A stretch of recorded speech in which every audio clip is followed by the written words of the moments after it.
Hai teman-teman, perkenalkan nama saya Agustina Wanindi. Saya merupakan mahasiswa baru Universitas Samratulangi Manado, Fakultas Matematika dan Ilmu Pengetahuan Alam, Program Studi Biologi. Saya adalah lulusan dari SMA Negeri 1 Air Madidi dan saya memiliki hobi yaitu membaca novel dan mendengarkan musik. Saya memiliki cita-cita untuk menjadi seorang peneliti yang bekerja di lembaga riset ternama, dan saya mempercayai sebuah motivasi hidup yaitu 3M. Mulai dari diri sendiri, mulai dari hal yang terkecil, dan mulai dari sekarang. Saya berdomisili di Desa Kaima, Kecamatan Kauditan, Kabupaten Minahasa Utara. Nah teman-teman, Kabupaten Minahasa Utara merupakan salah satu wilayah di Provinsi Sulawesi Utara yang memiliki banyak sekali tempat wisata yang beragam. Nah, apa saja tempat wisata di Minahasa Utara? Mari kita lihat. Yang pertama ada Menara Kakidian. Kakidian adalah salah satu lokasi wisata religi di Minahasa Utara. Wisata ini berlokasi di kaki Gunung Klabat, gunung tertinggi di Sulawesi Utara.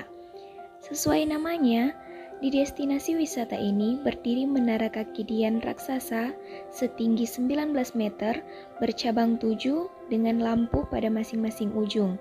Bagian kaki menara berukuran 8 x 8 meter.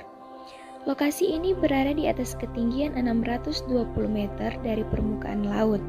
Objek wisata religius ini pun disebut-sebut sebagai Menara Kakidian terbesar dan tertinggi di dunia. Objek wisata Kakidian dapat ditempuh dengan jarak kira-kira 3 km dari kota Air Madidi sebagai ibu kota Kabupaten Minahasa Utara. Sedangkan dari wilayah Manado dibutuhkan kurang lebih 20 menit waktu tempuh untuk tiba di Air Madidi. Jalan masuk di lokasi ini pun cukup menarik untuk disusuri dengan tanjakan berliku-liku hingga mencapai puncak bangunan Menara Kakidian terletak. Deretan pegunungan dan hijau dengan tampilan bentang pesisir di Teluk Manado, Pulau Manado Tua, dan perairan Taman Nasional Bunaken tampak jelas dari bukit ini.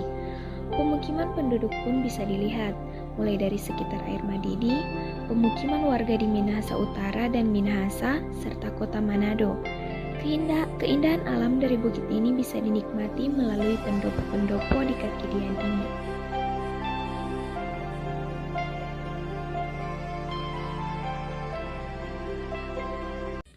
Yang kedua, ada Waruga Sawangan, wisata Taman Kubur Batu di Sulawesi Utara.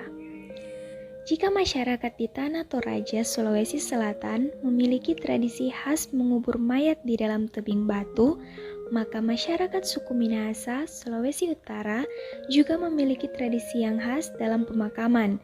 Wisata ini berada di Desa Sawangan, Kecamatan Air Madidi, Kabupaten Minahasa Utara, Provinsi Sulawesi Utara. Waruga adalah kubur batu yang mempunyai bentuk kubus dengan atap berbentuk segitiga yang menyerupai bumbungan atap rumah saat ini.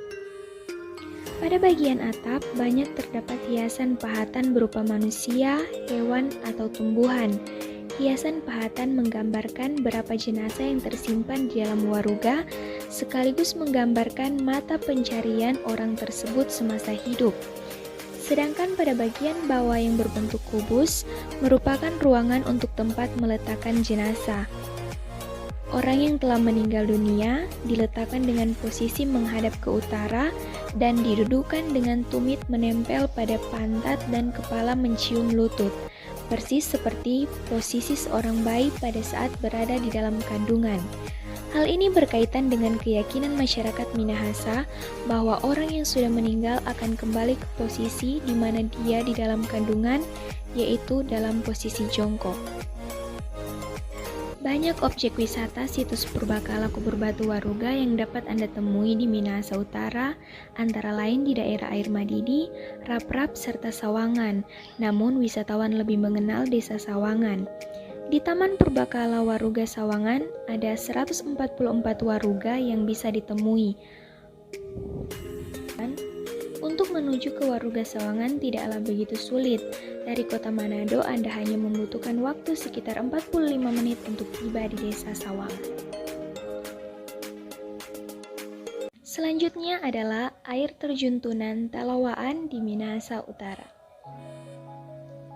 Air terjun Tunan Talawaan memiliki panorama keindahan yang masih alami dan asri di Minahasa Utara.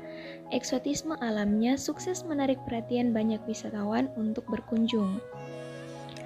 Air terjun Tunan ialah salah satu potensi alam Sulawesi Utara yang mempunyai pemandangan menakjubkan. Ada beragam daya tarik yang akan memikat hati wisatawan di air terjun Tunan ini. Yang pertama, hawa sejuk dan panorama alam yang asri. Terletak di wilayah pedesaan, area dataran tinggi menjadikan udara di lingkungan air terjun terasa segar, jauh dari polusi seperti di kota-kota.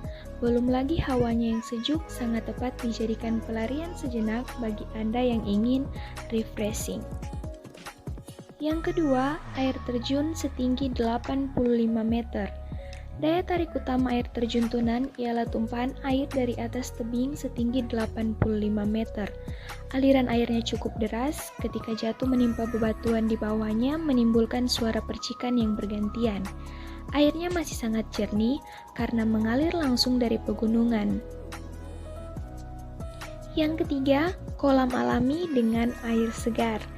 Di bagian bawah air terjun terdapat kolam dengan kedalaman 1,5 meter yang dapat dijadikan tempat berenang. Sebagian orang akan memilih berendam di air yang dingin menyegarkan, sebagian lain memilih bermain-main saja dengan air karena tak tahan terlalu dingin. Namun, Anda harus berhati-hati saat turun ke kolam karena terdapat bebatuan yang cukup licin. Yang keempat, tebing eksotis untuk foto dan olahraga ekstrim. Tebing di sekitar air terjun biasanya dijadikan spot untuk olahraga ekstrim oleh para pecinta alam. Yang kelima ialah suasana sejuk dari pepohonan. Di air terjun Tunan terdapat banyak pepohonan yang menjulang karena wilayahnya sekitarnya masih berupa hutan. Oleh karena itu udara di sana sejuk dan jikapun panas Anda dapat bernaung di bawah pohon atau gazebo pondok untuk bersantai. Air terjun cantik ini terletak di daerah Minahasa Utara. Lokasinya yang berada di pedesaan masih dapat dijangkau oleh kendaraan pribadi maupun umum. Namun, jika menggunakan moda transportasi umum, Anda harus berpindah beberapa kali. Jika menggunakan kendaraan pribadi, lebih baik mengendarai roda 2 saja karena aksesnya lebih mudah.